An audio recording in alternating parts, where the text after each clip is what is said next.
32 से वहाँ पर शास्त्रीपुरम कॉलोनी वार्ड नंबर में करीब 38 लाख की ये SW ड्रेन डाली गई।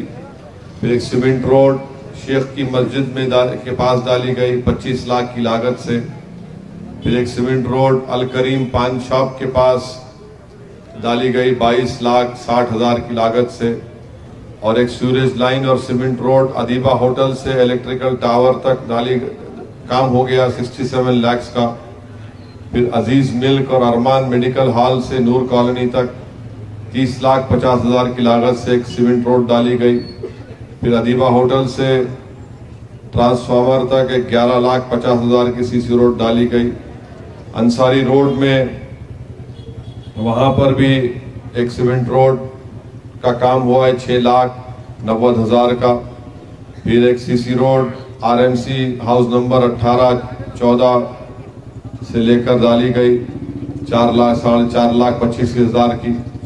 फिर एक ख्वाजा बंदा नवाज क्लिनिक के पास SW ड्रेन का काम 22 लाख की लागत से हुआ। फिर CC रोड डाली गई स्टेट कांटा के पास 20 लाख की लागत से। और एक सीढ़ियाँ डाली गई पहाड़ को काट कर अंसारी रोड में 5 लाख की लागत से। फिर एक सीमेंट रोड डाली गई ARK ग्रामर स्कूल के पास 30,50,000 की लागत से। ये काम पूरे हो चुके हैं। और फिर रिजवान कॉलोनी में CC रोड डाली गई 27,50,000 की लागत से। एक BDCC रोड आजम ट्रेडर से सुभान कॉलोनी में डाली गई उसकी 55 लाख की लागत से। SW ड्रेन डाली गई रिजवान कॉलोनी में सईद साहब के घर के पास जिब्रील मस्जिद तक 50 लाख की लागत से। फिर नूर कॉलोनी में अल रहमान स्टोर के पास मुस्तफ़ा नगर ओवैसी हिल्स में 5,30,000 की रोड डाली गई।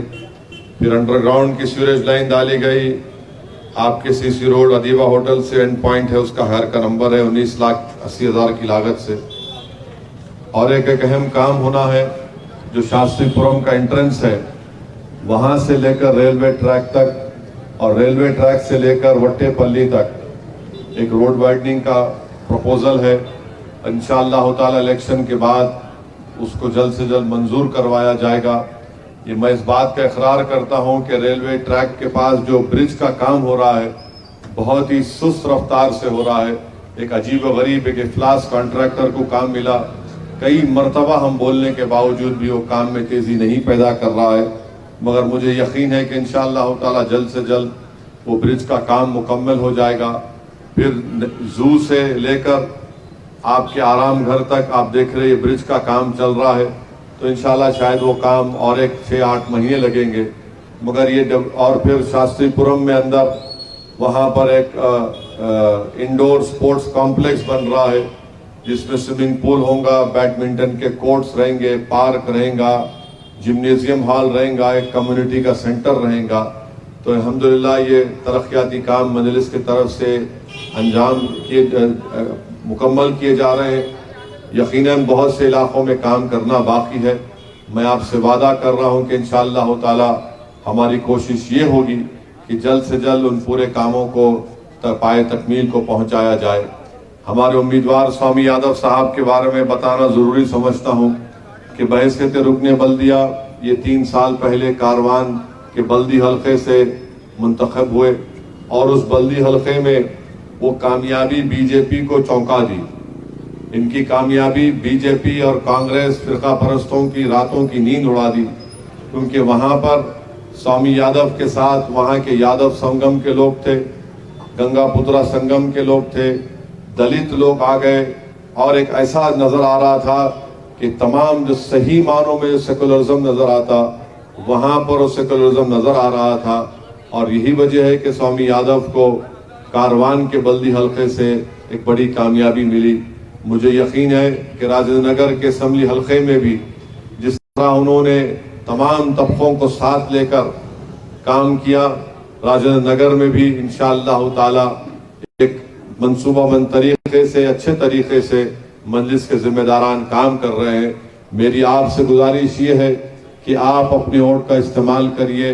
हमको राजेंद्र नगर से अपने MLA को मुंतखब करना है।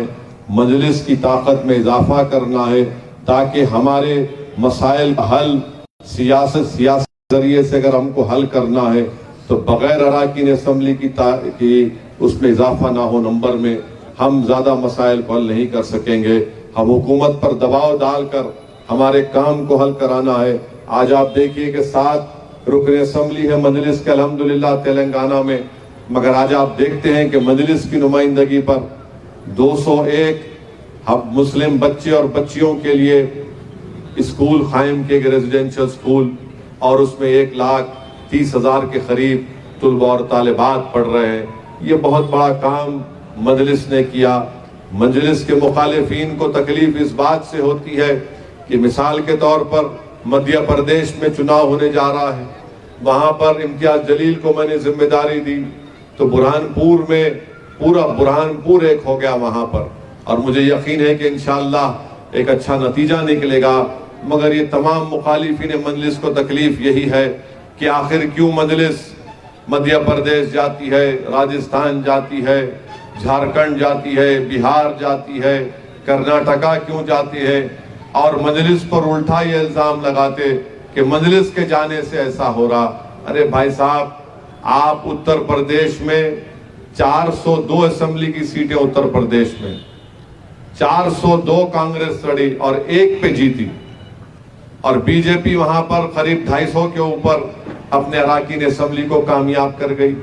तो ये नहीं बोलते कि 402 सीट पर लड़के 1 जीते, नहीं, ओवैसी गए थे वहां पे। ये इनका एक अजीब मिजाज है। लोकसभा के 2019 का लोकसभा का इलेक्शन है, 540 लोकसभा की सीटें, 500 से ज्यादा कांग्रेस लड़के 50 जीती, मजलिस 3 लड़के 2 जीती। वो नहीं बोलेंगे अपनी नाकामी को। और फिर राहुल गांधी खुद अपना इलेक्शन हार गए अमेठी में, वहां मजलिस नहीं थी। तो ये आपको, और बीजेपी का सदर, तेलंगाना का सदर कह रहा है कि अगर हमको मौका मिला तो हम पुराने शहर में घरों पर बुलडोजर चला देंगे। आप अंदाजा लगाइए, नफरत देखिए कितनी है। मैं एक तरफ यूं इल्जाम लगाते मजलिस पे, दूसरी तरफ बीजेपी कहती कि पूरे ओल्ड सिटी में बुलडोजर लगा के घरों को, शादी खानों को तोड़ देंगे। इससे पहले का इनका सदर आया था, हम किशन रेड्डी को बोलना चाह रहे, आपका पहले का सदर भी आके बल्दिया इलेक्शन में बोला था कि ओल्ड सिटी में सर्जिकल स्ट्राइक कर लेंगे। ऐसा सर्जिकल स्ट्राइक हुआ कि उन्हें खुद हट गया पार्टी से, कि दूसरे निकाल दिया गया उसको। तो ये बीजेपी की नफरत की सियासत और कांग्रेस की फिरका परस्ती की सियासत से आपको और हमको एहतियात करना है। मजलिस इत्तेहादुल मुस्लिमीन आपकी जमात है। हमने ये मुकाम ऐसे हासिल नहीं किया, 65 साल हमारे बुजुर्गों ने मेहनत की, जुस्तजू की, तब जाकर मजलिस को ये मुकाम हासिल हुआ है। तो इसलिए मैं नौजवानों से अपील कर रहा हूं कि 30 नवंबर के दिन हम तमाम को मिलकर जनाब स्वामी यादव साहब को यहाँ का रुकन असेंबली बनाना है, यहाँ का MLA बनाना है, और हम उसी वक्त कर सकेंगे जब हम मुत्तहिद होकर अपना एक एक वोट का सही इस्तेमाल करेंगे और मजलिस के उम्मीदवार को कामयाब करेंगे। मैं अपील कर रहा हूं जिम्मेदारों को, मर्द हजरात को, कि आप सिर्फ जाकर अपना वोट मत डालिए, अपने पूरे अफराद खानदान को लेकर जाइए, पोलिंग बूथ में जाकर वोट डालिए। मैं मजलिस के जिम्मेदारों से अपील कर रहा हूं कि आप भी पहले अपने अफराद खानदान को ले जाकर वोट डालिए।